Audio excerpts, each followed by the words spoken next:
It's time once again for the Feast of Tabernacles. We'll be taking a break on the BT Daily set as we all go to observe God's annual festival, the Feast of Tabernacles. As we leave, this thought with you for you to consider. The Feast of Tabernacles is a time that pictures a better world, a better time ahead in a different age, a time that will be ruled over by Jesus Christ himself.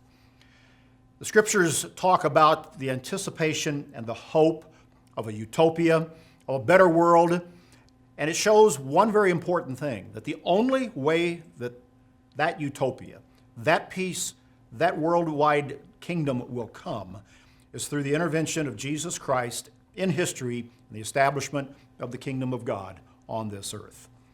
And that's why many, many thousands of Christians every year observe this festival commanded by God in the book of Leviticus chapter 23 as the Feast of Tabernacles.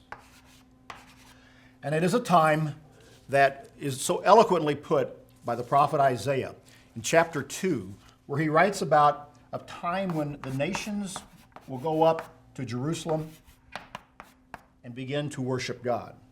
It says, "In that day the mountain of the Lord's house will be established on the top of the mountains and will be exalted above the hills, and all nations shall flow to it." God's house will be the source, and all nations will seek to find and to learn when they go.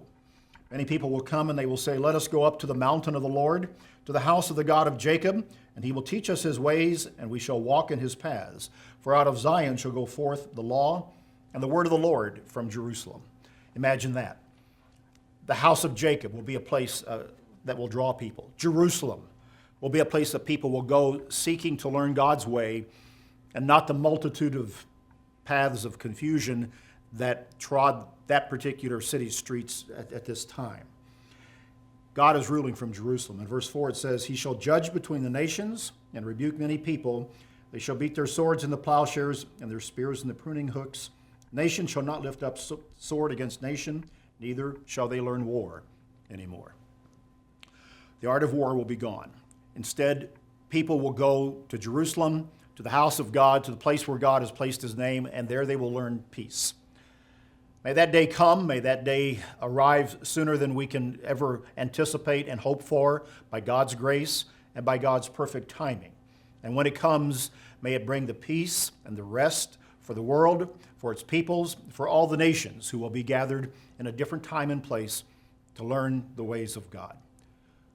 Let us keep the feast, Paul said in another context, and it applies to this one as well. May you have a good Feast of Tabernacles, and may your prayers be for God's coming kingdom. That's BT Daily. Join us next time.